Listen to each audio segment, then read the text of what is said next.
Hi guys, welcome back to my YouTube blog. ಎಲ್ಲರೂ ಹೇಗಿದ್ದೀರಾ? I hope ನೀವೆಲ್ಲರೂ ಕೂಡ ಚೆನ್ನಾಗಿದ್ದೀರಾ ಅಂತ ಅಂದ್ಕೊಳ್ತೀನಿ. ಇವತ್ತು ನಾನು ಮಂಡೇ ಮಾರ್ನಿಂಗಿಂದ ಬ್ಲಾಗ್ನ ಶುರು ಮಾಡ್ಕೊಂಡಿದ್ದೀನಿ. ಮಾರ್ನಿಂಗು ಒಂದು 6 ಗಂಟೆ 6:30 ಆಗಿತ್ತು. ಆವಾಗಿಂದ ವ್ಲಾಗ್ನ ಶುರು ಮಾಡಿಕೊಂಡೆ. ಒಂದು 5 ಗಂಟೆಗೆ ಎದ್ದು ಬಟ್ಟೆ ವಾಷಿಂಗ್ ಮಿಷಿನ್ಗೆ ಹಾಕಿ ಬಾಗಿಲೆಲ್ಲ ಗುಡಿಸಿ ಸ್ವಲ್ಪ ಬಾಗಿಲೆಲ್ಲ ಕ್ಲೀನ್ ಮಾಡಿಕೊಂಡು ಅದಾದಮೇಲೆ ಬಿಸಿನೀರು ಇಟ್ಕೊಂಡು ಕುಡಿದು ಇನ್ನು ಸ್ವಲ್ಪ ಜೀರಾ ವಾಟರ್ ಮಾಡ್ಕೊಂಡು ಕುಡಿದು ಅದಾದಮೇಲೆ ಬಟ್ಟೆ ಒಣಗಾಕೋಣ ಅಂತ ಹೇಳ್ಬಿಟ್ಟು ಬಂದೆ. ಇನ್ನು ಮಾರ್ನಿಂಗ್ ಟೈಮು ಸ್ವಲ್ಪ ವೆದರ್ ಕೂಡ ತುಂಬ ಚೆನ್ನಾಗಿರುತ್ತೆ, ಮೈಂಡ್ ಒಂಥರ ರಿಲ್ಯಾಕ್ಸ್ ಆಗುತ್ತೆ. ಸೊ ಹಂಗಾಗಿ ಟೆರೆಸ್ ಮೇಲೆ ಬಂದೆ, ಬಟ್ಟೆ ಒಣಗಾಕಿ ಅದಾದಮೇಲೆ ಸ್ವಲ್ಪ ಹೊತ್ತು ಅಲ್ಲೇ ಟೈಮ್ ಸ್ಪೆಂಡ್ ಮಾಡಿ ಸ್ವಲ್ಪ ಗಿಡಗಳಿಗೆಲ್ಲ ನೀರು ಹಾಕಬೇಕಿತ್ತು. ನೀರು ಹಾಕ್ಬಿಟ್ಟು ಮನೆಗೆ ಹೋದೆ. ಸ್ವಲ್ಪ ಆ ಟೈಮಲ್ಲಿ ವೆದರ್ ಚೆನ್ನಾಗಿರುತ್ತೆ ಮತ್ತು ಪಕ್ಷಿಗಳೆಲ್ಲ ಸೌಂಡು ಅದೆಲ್ಲ ತುಂಬ ಚೆನ್ನಾಗಿರುತ್ತೆ. ಸೊ ಅಂಥ ಟೈಮಲ್ಲಿ ಟೆರೆಸ್ ಮೇಲೆ ವಾಕ್ ಮಾಡೋದಕ್ಕೂ ಕೂಡ ಸ್ವಲ್ಪ ಇಂಟ್ರೆಸ್ಟ್ ಬರುತ್ತೆ. ಹಾಗಾಗಿ ಮಾರ್ನಿಂಗೇ ಹೋದೆ ಬಟ್ಟೆ ಒಣಗಾಕೋಣ ಅಂತ ಹೇಳ್ಬಿಟ್ಟು. ಇನ್ನು ಅದಲ್ದಲ್ಲೇ ಮಧ್ಯಾಹ್ನ ಟೈಮು ಬಟ್ಟೆಗಳನ್ನ ಒಣಗಾಕೋದಕ್ಕೆ ಆಗೋದಿಲ್ಲ, ಸಖತ್ತು ಬಿಸಿಲಿರುತ್ತೆ.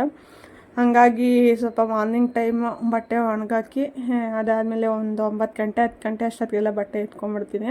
ಇಲ್ಲ ಥರ ಜಾಸ್ತಿ ಹೊತ್ತು ಬಿಟ್ಟರೆ ಈಗಿರೋ ಬಿಸಿಲಿಗೆ ಬಟ್ಟೆಗಳೇ ಶೇಡ್ ಹೋಗ್ಬಿಡುತ್ತೆ. ಸೊ ಹಂಗಾಗಿ ಮಾರ್ನಿಂಗ್ ಟೈಮೇ ಒಗ್ದಾಕೋಗ್ಬಿಡ್ತಾ ಇದ್ದೀನಿ. ಇನ್ನು ಅದಾದಮೇಲೆ ಇದು ದೊಡ್ಡ ಮರ ಏನು ಕಾಣಿಸ್ತಾ ಇದೆ ಅದು ಸ್ಕೈ ಫ್ರೂಟ್ ಅಂತ. ನನಗೆ ಇಷ್ಟು 5 ವರ್ಷಕ್ಕೆ ಇತ್ತೀಚೆಗೆ ಗೊತ್ತಾಗ್ತಾ ಇದೆ ಅದ್ರ ಬಗ್ಗೆ ಎಲ್ಲನ. ಅದು ಕಾಯೆಲ್ಲ ಬಿಟ್ಮೇಲೆ ನೆಕ್ಸ್ಟು ಅದ್ರ ಬಗ್ಗೆ ಎಲ್ಲ ವಿಡಿಯೋ ಮಾಡ್ತೀನಿ. ಸೊ ಏನಕ್ಕೆ ಯೂಸ್ ಆಗುತ್ತೆ ಅಂತ ಹೇಳ್ಬಿಟ್ಟು. ಇನ್ನು ಮಧ್ಯಾಹ್ನ ಮೇಲೆ ಸ್ವಲ್ಪ ಕಲ್ಲಂಗಡಿ ಹಣ್ಣು ಕಟ್ ಮಾಡೋಣ ಅಂತ ಹೇಳ್ಬಿಟ್ಟು ತೊಗೊಂಡೆ. ಒಂದು ಸೈಡ್ ಮಾತ್ರ ಕಟ್ ಮಾಡಿ ಕೊಟ್ಟಿದ್ದೆ ಅಷ್ಟೇ ನಮ್ಮ ಪಾಪುಗೆ. ಮಿಕ್ಕಿದ್ದು ಹಂಗೆ ಮಡಗಿದ್ವಿ. ನೋಡಿದ್ರೆ ಎಲ್ಲ ಫುಲ್ಲು ಈ ಥರ ನೀರು ಬಿಟ್ಕೊಂಬಿಟ್ಟಿದೆ. ನಾನು ತಿನ್ನೋಣ ಅಂತ ಹೇಳ್ಬಿಟ್ಟು ಬಂದು ಕಟ್ ಮಾಡ್ತೀನಿ. ಫುಲ್ಲು ಒಳಗಡೆ ಎಲ್ಲ ಕೊಳ್ತೋಗ್ಬಿಟ್ಟಿತ್ತು. ಸೊ ಹಂಗಾಗಿ ಅದಿನ್ನೇನು ಹಸುಗೆ ಹಾಕೋಣ ಅಂತ ಹೇಳ್ಬಿಟ್ಟು ಹಂಗೆ ಕಟ್ ಮಾಡೋಣ ಅಂತ ಹೇಳ್ಬಿಟ್ಟು ಕಟ್ ಮಾಡಿ ಎತ್ತಿಡ್ತಾಯಿದ್ದೀನಿ. ಏನಾದರೂ ವೇಸ್ಟ್ ಅಂತ ಅಂದರೆ ಮೊಸರು ಏನಾದರೂ ಇದ್ದರೆ ಹಸುಗಳ್ಗೆ ಹಾಕ್ಬಿಡ್ತೀನಿ. ಅದಕ್ಕೆ ಅಂತಲೇ ಒಂದು ಸಪ್ರೇಟು ಒಂದು ಟಬ್ ಇಟ್ಕೊಂಡಿದ್ದೀನಿ. ಸುಮಾರು 3-4 ಟಬ್ ಇಟ್ಟಿದೆ, ಎಲ್ಲ ಕಳೆದೋಯ್ತು. ಈ ಸಲ ಸಪ್ರೇಟ್ ಒಂದು ಟಬ್ ಇಟ್ಟಿದ್ದೀನಿ, ಅದರಲ್ಲಿ ಎತ್ತಿಟ್ಬಿಡ್ತೀನಿ. ಬೆಳಗ್ಗೆ ಟೈಮ್ ಹಸುಗಳ್ಗೆ ಅದು ಹಾಕಿದ್ರೆ ತಿನ್ಕೊಂಡು ಹೋಗುತ್ತೆ. ಇನ್ನು ಸಂಜೆ ಮೇಲೆ ಪೂಜೆ ಎಲ್ಲ ಮುಗಿಸ್ಕೊಂಡೆ. ಇನ್ನು ಹೊಸ್ದಾಗಿ ನಾನು ತುಳಸಿ ಗಿಡನ ಹಾಕಿರೋದು. ಇದು ಮುಂಚೆ ತುಳಸಿ ಗಿಡ ಇತ್ತು, ಅದಕ್ಕೇ ಬೇರೆ ಪಾಟು ರಿಪಾಟ್ ಮಾಡಿರೋದು. ಅದು ಮೋಸ್ಟ್ಲಿ ಗಿಡ ಬರಲ್ಲ ಅಂತ ಅನಿಸುತ್ತೆ. ಯಾಕಂತಂದರೆ ನಾನು ಸುಮಾರು ಸಲ ಗಿಡ ಹಾಕಿ ನೋಡಿದ್ದೀನಿ, ಗಿಡ ಬರೋದಿಲ್ಲ. ಅದು ತುಳಸಿ ಬೀಜ ಏನಿರುತ್ತೆ ಅದನ್ನು ಹಾಕಿದ್ರೆ ಗಿಡ ಚೆನ್ನಾಗಿ ಬರುತ್ತೆ. ಮೋಸ್ಟ್ಲಿ ಅದು ಗಿಡ ಸತ್ತೋಗ್ಬೋದು ಅಂತ ಅಂದ್ಕೊಳ್ತೀನಿ. ಬೇರೆ ಗಿಡ ಅದರೊಳಗೆಲ್ಲ ಅಂದರೆ ತುಳಸಿ ಬೀಜಗಳನ್ನ ಹಾಕಿದ್ದೀನಿ, ಅದು ಬರುತ್ತೆ ಅಂತ ಅಂದ್ಕೊಳ್ತೀನಿ. ಇರೋವರೆಗೂ ಅದಕ್ಕೆ ಪೂಜೆ ಮಾಡೋಣ ಅಂತ ಹೇಳ್ಬಿಟ್ಟು ಪೂಜೆ ಕೂಡ ಮುಗಿಸ್ಕೊಂಡೆ. ಇನ್ನು ಅದಾದಮೇಲೆ ನೈಟು ಊಟಕ್ಕೆ ಅಂತ ಹೇಳ್ಬಿಟ್ಟು ಚಪಾತಿ ಮಾಡಿ ಬೀಟ್ರೋಟ್ ಪಲ್ಯ ಮಾಡ್ಕೊಳ್ತಾ ಇದ್ದೀನಿ. ನೈಟ್ ಊಟಕ್ಕೆ ಅಂತ ಹೇಳ್ಬಿಟ್ಟು ಮಾಡ್ಕೊಳ್ತಾ ಇದ್ದೆ. ಯಾಕೋ ನೈಟ್ ಊಟ ಸ್ವಲ್ಪ ಸಿಂಪಲಾಗೇ ಇರಲಿ ಅಂತ ಅನ್ನಿಸ್ತಿತ್ತು. ಹಂಗಾಗಿ ನನಗೆ ಬೀಟ್ರೋಟ್ ಪಲ್ಯ ಮತ್ತು ಚಪಾತಿ ಸಾಕು. ಇನ್ನು ನಮ್ಮ ಮನೆಯವ್ರಿಗೆ ಮಧ್ಯಾಹ್ನ ಸ್ವಲ್ಪ ಕಾಳು ಸಾಂಬಾರು ಮಾಡ್ಕೊಂಡಿದ್ದೆ, ಅಲಸಂಡೆ ಕಾಳು ಸಾರು. ಸೊ ಅದು ಕೂಡ ಸಾಂಬಾರಿತ್ತು, ಅದ್ರ ಜೊತೆಗೆ ಸ್ವಲ್ಪ ರೈಸ್ ಮಾಡ್ಕೊಳ್ಳೋಣ, ಸಾಕು ಸಿಂಪಲಾಗಿರುತ್ತೆ ಅಂತ ಹೇಳ್ಬಿಟ್ಟು ಮಾಡ್ಕೊಳ್ತಾ ಇದ್ದೆ. ಇನ್ನು ನಮ್ಮ ಮನೆಯವರು ಸ್ವಲ್ಪ ಇದಕ್ಕೆ ಚಪಾತಿಗೆ ಚಟ್ನಿ ಕೂಡ ಮಾಡು ಅಂತ ಹೇಳ್ತಿದ್ರು. ಇನ್ನು ಒಬ್ಬನಿಗೋಸ್ಕರ ನಾನು ಇವಾಗ ಚಟ್ನಿ ಮಾಡೋಲ್ಲ, ಸಾಕು ಬಿಡು ಇಷ್ಟೇ ಸಿಂಪಲಾಗಿ ಊಟ ಮಾಡ್ಕೊಳ್ಳೋಣ, ನಿನಗೆ ಚಟ್ನಿ ಪುಡಿ ಮಾಡಿರ್ತೀನಿ ಅಂತ ಹೇಳ್ತಿದ್ದೆ. ಅವರು ಬೇಕಾಗಿದ್ದಾಗ ಮಾಡ್ಕೊಡೋದಿಲ್ಲ, ಬೇಡವಾಗಿರೋ ಟೈಮಲ್ಲೆಲ್ಲ ಎಗ್ ಬುರ್ಜಿ ಅದು ಇದು ಎಲ್ಲ ಮಾಡ್ತೀಯಾ ಅಂತ ಹೇಳ್ತಾಯಿದ್ರು. ನೀನು ಸೋಮವಾರ ತಿನ್ನಲ್ವಲ್ಲ ಅದಕ್ಕೆ ಮಾಡಿಲ್ಲ ಅಂತ ಹೇಳ್ಬಿಟ್ಟು ಹೇಳ್ತಾಯಿದ್ದೆ. ಅದೆಲ್ಲ ಕ್ಲಿಪ್ಪಿಂಗ್ಸ್ ಹಾಕಿದರೆ ತುಂಬ ಚೆನ್ನಾಗಿರೋದು, ಬಟ್ ಅವ್ರಿಗೆ ಸ್ವಲ್ಪ ಮುಜುಗರ ಜಾಸ್ತಿ ವಿಡಿಯೋದಲ್ಲೆಲ್ಲ ಕಾಣಿಸ್ಕೊಳ್ಳೋದಕ್ಕೆ. ಹಂಗಾಗಿ ಬೇಡ ಅಂತ ಹೇಳ್ತಾಯಿದ್ರು. ಅದನ್ನೆಲ್ಲ ಕ್ಲಿಪ್ಪಿಂಗ್ಸ್ನ ಆ್ಯಡ್ ಮಾಡಿಸಿಲ್ಲ. ನಿನ್ನ ಮೇಲೆ ಜಗಳ ಆಡ್ತಾ ಇದ್ದೀನಿ ಅಂತ ಅಂದ್ಕೊಬಿಡ್ತಾರೆ, ಬೇಡ ಅಂತ ಹೇಳ್ಬಿಟ್ಟು ಅದೆಲ್ಲ ಕಟ್ ಮಾಡಿಸಿದ್ದಾರೆ.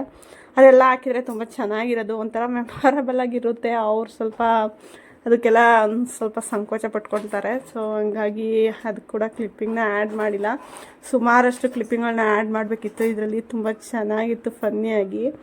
ಅವರಿರೋ ವಿಡಿಯೋಗಳನ್ನೆಲ್ಲ ಕಟ್ ಮಾಡಿದ್ದೀನಿ. ಹಾಗಾಗಿ ಸ್ವಲ್ಪ ನಾನು ಮಾತಾಡ್ಬೇಕಾದ್ರೂ ಸ್ವಲ್ಪ ಎಲ್ಲ ಮ್ಯೂಟ್ ಮಾಡಿದ್ದೀನಿ. ಅದೆಲ್ಲ ಹಾಕ್ತೀನಿ ಚೆನ್ನಾಗಿರುತ್ತೆ ಅಂತ ಹೇಳ್ತಿದ್ದೆ, ಅವ್ರು ಬೇಡ ಅಂತ ಹೇಳ್ತಾಯಿದ್ರು. ಸರಿ ಬಿಡು ಅಂತ ಹೇಳ್ಬಿಟ್ಟು ಎಷ್ಟಾಗುತ್ತೋ ಅಷ್ಟು ಮಾತ್ರ ಕ್ಲಿಪ್ಪಿಂಗ್ಗಳನ್ನ ಆ್ಯಡ್ ಮಾಡ್ಕೊಂಡಿದ್ದೀನಿ. ಇನ್ನು ರೈಸ್ ಮಾಡಿದ್ನಲ್ಲ, ಅದು ಯಾಕೋ ಸ್ವಲ್ಪ ಕುಕ್ಕರು ತೊಗೊಂಡಾಗಲೇ ಒಂದು 2-3 ವರ್ಷ ಆಯಿತು. ಅದರಲ್ಲಿ ಏನಾದರೂ ರೈಸು ವಿಷಲ್ ಓಡಿಸಿದ್ರೆ ಸ್ವಲ್ಪ ಎಲ್ಲ ಸೋರೋಗ್ಬಿಡುತ್ತೆ. ಅದು ಇದೆಲ್ಲ ಸ್ಟವ್ ಮೇಲೆಲ್ಲನ ಗಂಜಿ ಎಲ್ಲನ ಅದಕ್ಕೆ ಏನು ಟ್ರಿಕ್ ಫಾಲೋ ಮಾಡಬೇಕು ಅನ್ನೋದೇ ಗೊತ್ತಾಗ್ತಾ ಇಲ್ಲ. ಯಾವಾಗ ಅದರಲ್ಲಿ ರೈಸ್ ಮಾಡಿದ್ರು ಹಂಗೆ ಆಗುತ್ತೆ. ಎಷ್ಟೇ ಕಡಿಮೆ ನೀರು ಇಟ್ರೂ ಅಷ್ಟೇ ಉಕ್ಕುತ್ತೆ. ಮತ್ತು ಏನಾದರೂ ಜಾಸ್ತಿ ಏನಾದರೂ ನೀರು ಕಡಿಮೆ ಮಾಡಿಬಿಟ್ರೆ ಎಲ್ಲ ಫುಲ್ಲು ತಳ ಸೀದು ಹೋಗ್ಬಿಟ್ಟಿರುತ್ತೆ. ಆ ಥರ ಆಗ್ತಿದೆ. ಮೋಸ್ಟ್ಲಿ ಅದು ಕುಕ್ಕರ್ನೇ ಚೇಂಜ್ ಮಾಡಬೇಕು ಏನೋ ಗೊತ್ತಾಗ್ತಾ ಇಲ್ಲ ನನಗೆ. ಸೊ ಅದನ್ನೆಲ್ಲ ಸ್ವಲ್ಪ ಒರೆಸ್ಕೊಂಡು ಹಂಗೆ ವಿಡಿಯೋ ಮಾಡ್ಕೊಂಡಿದ್ದೀನಿ. ಆದರೂ ಸ್ವಲ್ಪ ಗಲೀಜಾಗೆ ಕಾಣಿಸ್ತಾ ಇದೆ ವಿಡಿಯೋದಲ್ಲಿ. ಅದು ವಿಡಿಯೋ ಮಾಡ್ಕೊಂಡಾದ್ಮೇಲೆ ನೋಡಿಕೊಂಡೆ ಸ್ವಲ್ಪ ಎಲ್ಲ ಗಲೀಜು ಥರನೇ ಕಾಣಿಸ್ತಿದೆಯಲ್ಲ ಅಂತ ಹೇಳ್ಬಿಟ್ಟು ಪರವಾಗಿಲ್ಲ ಬಿಡು ಅಂತ ಹೇಳ್ಬಿಟ್ಟು ಹಂಗೆ ವಿಡಿಯೋನ ಅಪ್ಲೋಡ್ ಮಾಡಿದ್ದೀನಿ. ಏನು ಇಷ್ಟೊಂದು ಗಲೀಜಾಗಿ ಇಟ್ಕೊಂಡಿದ್ದಾರೆ ಅಂತ ಏನೂ ಅಂದ್ಕೊಳ್ಳೋದಕ್ಕೆ ಹೋಗ್ಬಿಡಿ. ಸ್ವಲ್ಪ ಆದಷ್ಟು ಕ್ಲೀನಾಗೇ ಇರ್ತೀನಿ. ಬಟ್ ಕೆಲವೊಂದು ಸಲ ಅಡುಗೆ ಮಾಡಬೇಕಾದ್ರೆ ಅದು ಸಾಮಾನ್ಯವಾಗಿ ಗಲೀಜು ಹಾಗೆ ಆಗುತ್ತೆ. ಇನ್ನು ಬೀಟ್ರೋಟ್ ಪಲ್ಯ ಮಾಡಿ ಚಪಾತಿ ಮಾಡಿಕೊಂಡು ರೈಸ್ ಮಾಡಿ, ಇನ್ನು ಅದ್ರ ಜೊತೆಗೆ ಸ್ವಲ್ಪ ಮನೇಲೆ ಮೊಸರು ಕೂಡ ಇತ್ತು, ಅಷ್ಟೇ ಊಟ ಮಾಡ್ಕೊಳ್ಳೋಣ ಅಂತ ಹೇಳ್ಬಿಟ್ಟು ಮಾಡ್ಕೊಂಡ್ವಿ. ಇನ್ನು ಚಪಾತಿ ಮಾಡುವಾಗ ನನ್ನ ಮಗ ಸ್ವಲ್ಪ ಕೆಲವೊಂದು ವಿಡಿಯೋದಲ್ಲಿ ಅವನು ಮಾತಾಡಿರೋದಿದೆ. ಅದರಲ್ಲಿ ಸ್ವಲ್ಪ ವಿಡಿಯೋನ ಡೈರೆಕ್ಟ್ ಹಂಗೆ ವಾಯ್ಸ್ ಕೊಡ್ದಲ್ಲೇ ಅಪ್ಲೋಡ್ ಮಾಡಿದ್ದೀನಿ. ಅದು ಕೂಡ ಕ್ಲಿಪ್ಪಿಂಗ್ನ ನೋಡಿ. Happy birthday.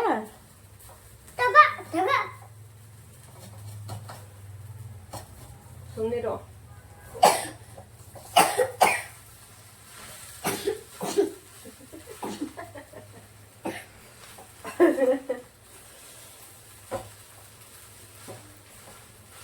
ಗುದ್ದು ಬೇಬಿ ಎಲ್ಲ ಮಗನೇನು ನಾನು ನಿಧಾನ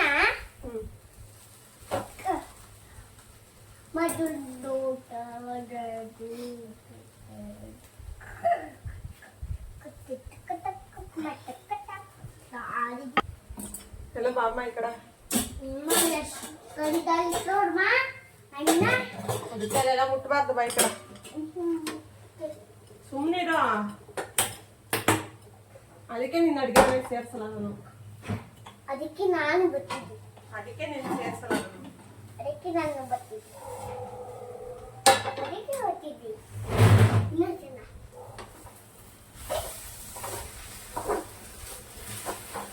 ಸುಡ್ತಾ? ಹಾ ಸುಡ್ಬೇಕು, ಇನ್ನ ಸುಡ್ಬೇಕು. ನಿನ್ಗೆ ಹೇಳಿದ್ ಮತ್ತೆ ಕೇಳಲ್ಲ. ಅದು ಚಪಾತಿ ಮಾಡಕ್ ತಂದಿರ ಮುಟ್ಬೇಡ್ದು ಮಾ.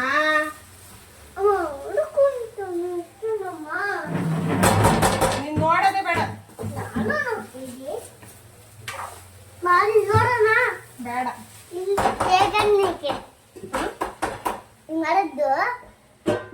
ಬಾ ಈ ಕಡೆ. ಬಾ ಈ ಕಡೆ ನಡಿ. ಆ ಕಡೆ ದೂರ ದೂರ ದೂರ ನಿಲ್ಲು.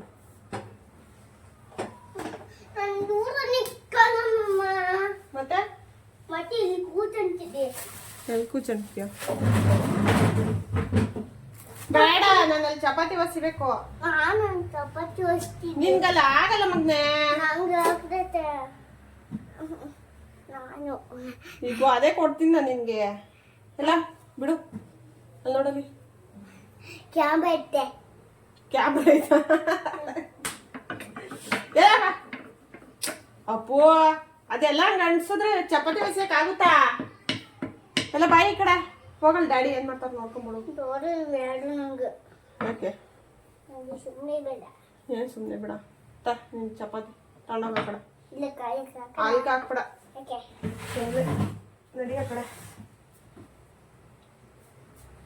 ಇಲ್ಲಿ ಕಾಕನ ಆಯ್ತು. ಬೇಡ. ಯಾಕೆ? ಸುಮ್ಮನೆ ಮಾಡೋಣ. ಹೆಂಗೂ ಮಾಡ್ಬೇಡ, ಸುಮ್ಮನೆ ಹೆಂಗೂ ಮಾಡ್ಬೇಡ. ಹೊಡಿತೀನಿ ಇವಾಗ ನಾನು.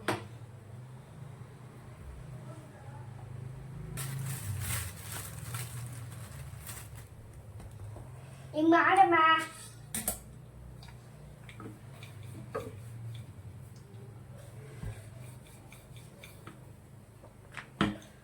ಚಪಾತಿ ಬೇಕಾ ಬೇಡವಾ? ಬೇಕು. ಅದಕ್ಕೆ ಆಚೆ ಹೋಗು. ಆಚೆ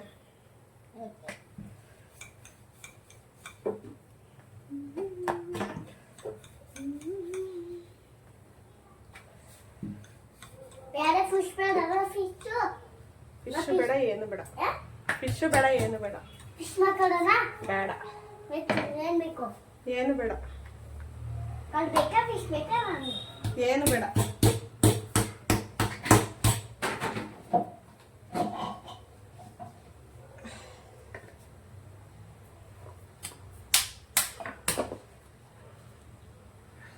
ಕಣದ ಬ್ಯಾಡಪ್ಪ ಅಪ್ಪೋ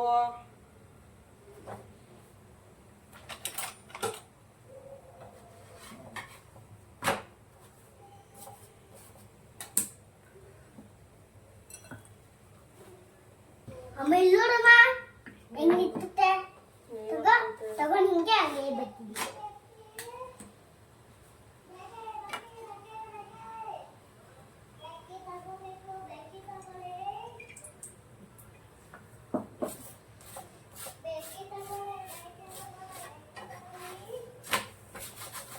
ಬೇಡಪ್ಪ ಅದಕ್ಕೆ ಹಾಕ್ಬಿಡ್ದು ಇದು ಬೇಗ ಫೋನ್ ಹಚ್ಚಿದೀಯ ನಿಂಗುತ್ತಾ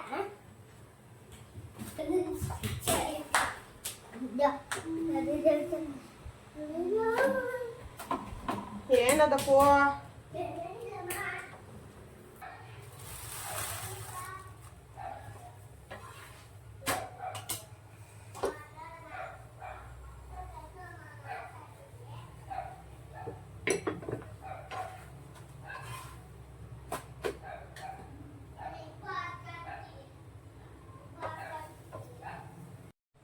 ಇವಾಗ ಹೇಳು. ಊಟ ಮಾಡ್ತಾ ಇದ್ದೀನಿ ಅಂತ ಹೇಳಿ ಮಾತಾಡಿ ದೋಸೆ ಮೊಸರು ಮೊಸರನ್ನ ತಿಂದಿ ಚಪಾತಿ ತಿಂದೆ ಒಂದು ಚಪಾತಿ ತಿಂದೆ ಒಂದು ಪಲ್ಯ ತಿಂದೆ ಅನ್ನ ಕೇಳಿಲ್ಲ ಆಮೇಲೆ ಕಾಯಿ ಇಟ್ಬಿಟ್ಟು ಆಮೇಲೆ ಮಾತಾಡಿ ಆಮೇಲೆ ತಿಂತೀಯ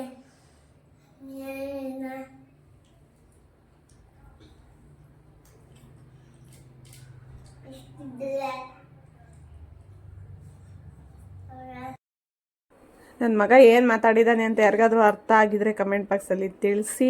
ಇಲ್ಲಿಗೆ ವ್ಲಾಗ್ನ ಎಂಡ್ ಮಾಡ್ತಾ ಇದ್ದೀನಿ. ಕೂದಲು ಕಟ್ ಮಾಡಿಸಿದ್ನಲ್ಲ, ಹಂಗಾಗಿ ಕೂದಲು ಮೋಟ ಆಗಿಬಿಟ್ಟಿದೆ. ಹಾಗೆ ಏರ್ ಗ್ರೋತ್ ಆಗುತ್ತೆ, ಸೊ ಅದೇ ಭಯ ಏನಿಲ್ಲ.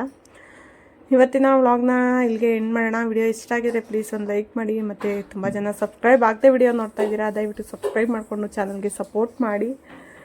ಮತ್ತು ನಿಮ್ಮ ಫ್ರೆಂಡ್ಸು ಫ್ಯಾಮಿಲಿ ಮೆಂಬರ್ಸ್ಗೂ ಶೇರ್ ಮಾಡಿ. ವ್ಲಾಗ್ ಇಷ್ಟ ಆಗಿದ್ರೆ ಲೈಕ್ ಕೊಡೋದನ್ನು ಮರಿಬೇಡಿ, ಕಮೆಂಟಲ್ಲಿ ತಿಳಿಸಿ. ಇಲ್ಲಿಗೆ ವ್ಲಾಗ್ನ ಎಂಡ್ ಮಾಡ್ತಾಯಿದ್ದೀನಿ. ವಿಡಿಯೋ ಕೊನೆವರೆಗೂ ನೋಡಿರೋದಕ್ಕೆ thank you so much. Okay bye.